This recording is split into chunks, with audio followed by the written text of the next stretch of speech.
Hey everyone, I'm Jacob Castro, and welcome to another video on Jacob's Aquarium. Today I'll be reviewing the ISTA Aquarium's disposable CO2 system. Now I'm sure you guys know by now that I'm all in favor of having a CO2 system within a planted tank, and of course I'm in favor of using a paintball tank or an industrial sized tank, and especially a regulator with a solenoid so you can put your CO2 system on a timer so the CO2 only is being injected during the day when plants are actually consuming CO2. However, for our fellow hobbyists that live in rural areas or that don't have access to a weld shop or a paintball store or an aquarium store or pet store, they really don't have too many choices when it comes to injecting CO2 into their planted tank. So their next best option, or pretty much their only option, I should say, is a disposable system. And while they'll never be the same as a professional, full-size CO2 system, you'll still be able to inject CO2 in your aquarium, and you'll still be able to achieve the results as other people are that are injecting CO2 into their tanks, as far as lush plant growth, fast plant growth, things like that. So the problem is just finding the best disposable CO2 system, and I myself have not ran across too many of these systems, so it's really hard for me to say which one is the best, but all I can do is really tell you a little bit about this system, and you can judge from there to see if it'll work within your aquarium. So first we'll start out with what comes inside the box. Now I've already taken everything out of the box beforehand just to save us some time. So first it comes with some CO2 proof tubing. It's not really as thick as other CO2 proof tubing that I've used, but it does seem much thicker than your average silicone tubing, so it probably will hold back CO2 pretty good and prevent it from escaping out of those little micropores. It also does come with a bubble counter, and we'll get more into the bubble counter later in the video because there are some concerns I have with it. And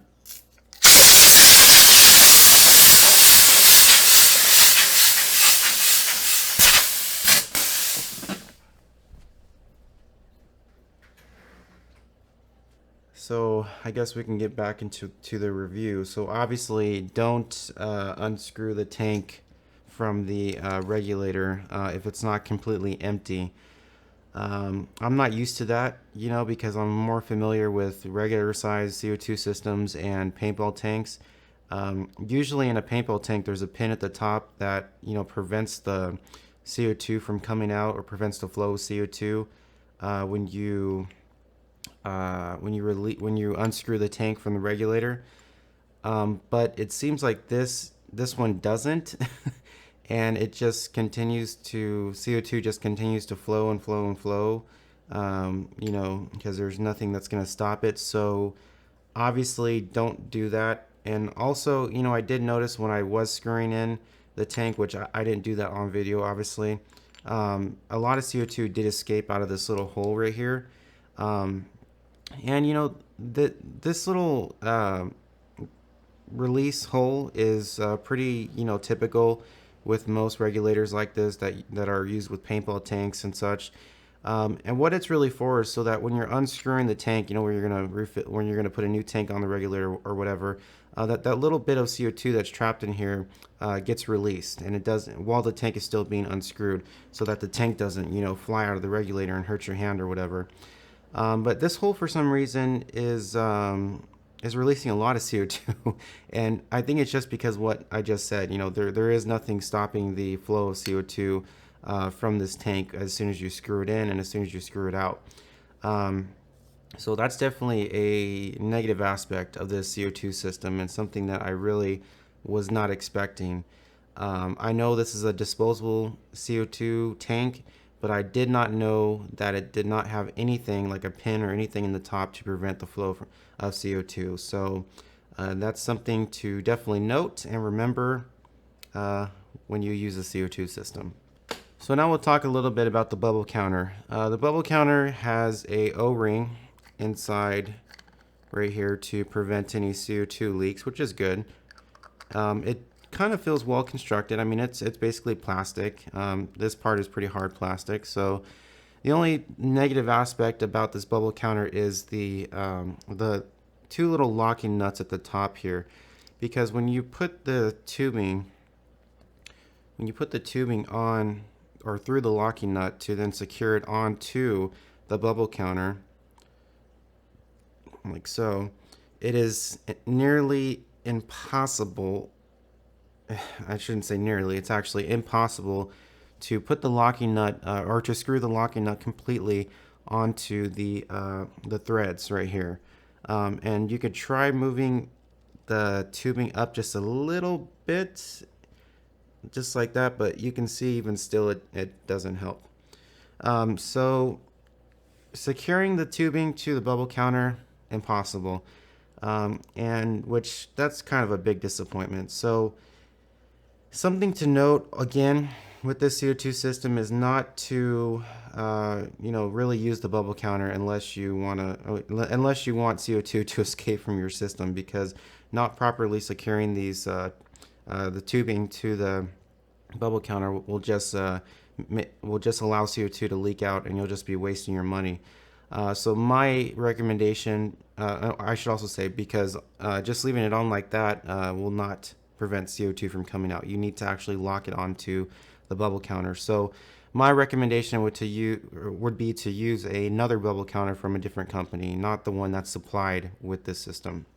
Now let's talk a little bit about the regulator. When I did my testing of this system, when the CO2 tank was filled, it's not filled anymore, so I can't really demonstrate it to you guys. But when I did my testing with this regulator, I found that it is very easy to adjust the flow of CO2 with this little needle valve right here. Oh, I just heard a popping noise. Okay, I hope nothing's gonna fly out at me. Okay, I swear this is like the most comical review I've ever done.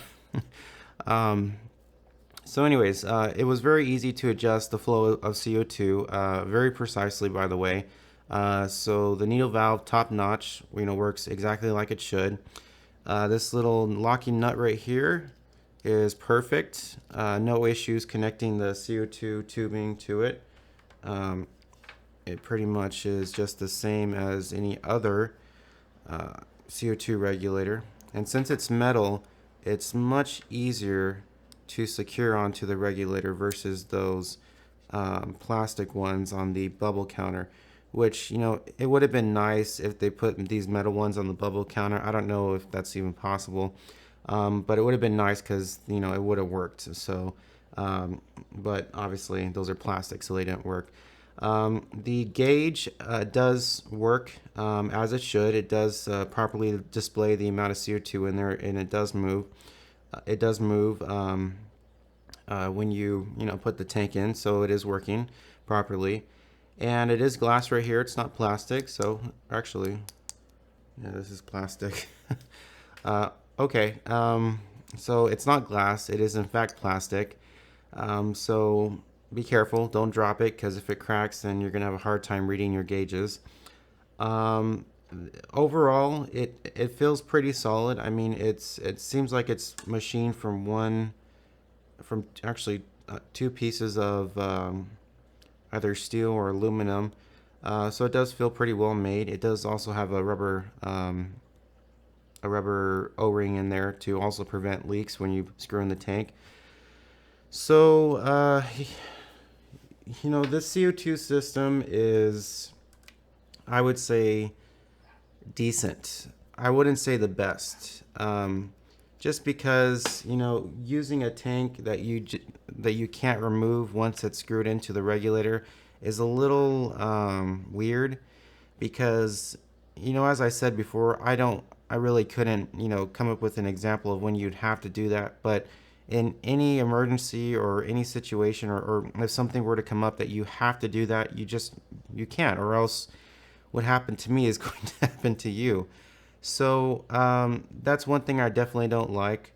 The bubble counter, a huge disappointment. I mean, I'm sure it works, but securing the tubing to the actual bubble counter is not possible. I should also say, because I didn't talk about that, the system does come with a little stand, so you can put the tank in here along with the regulator once it's screwed on, and sit it wherever you'd like. So I mean, yeah, it's a decent CO2 system that obviously does work. You obviously have to use a different bubble counter if you want to use one within your system, and you just have to remember not to unscrew the tank from the regulator unless it's completely empty. And when you are screwing the tank into the regulator, do it fast, or else a lot of CO2 will leak out of this hole right here. Because once again, there is nothing stopping the flow from CO2 in these little disposable tanks. Uh, the last question that I should address in this video, which is the most common question, is how long does a disposable CO2 system last? And typically, depending on the size of your tank and how many plants you have, a disposable CO2 system could last maybe 2 to 3 weeks. If you're using this system on a 80-gallon tank stocked with over 100 different plants like myself, it's going to run out within a week. If you're using it on a small tank, maybe a 10 gallon or a 15 gallon or 20 gallon, it could last you, 2 to 3 weeks, as it should. But anything bigger, it's just not going to last as long. So, but once again, for people that have no other option, this is your next best thing, the next best thing to use, and it'll still work. It's just it won't last as long, which is typical with these little disposable systems. So that's it. That's the review for the ISTA Aquarium's premium disposable CO2 system. Thank you so much for watching. I hope you guys enjoyed it. Uh, I know I didn't, but I hope you guys did. I hope you guys had a good laugh. So thanks again for watching, everybody. Have fun with your tanks, and I'll see you next time.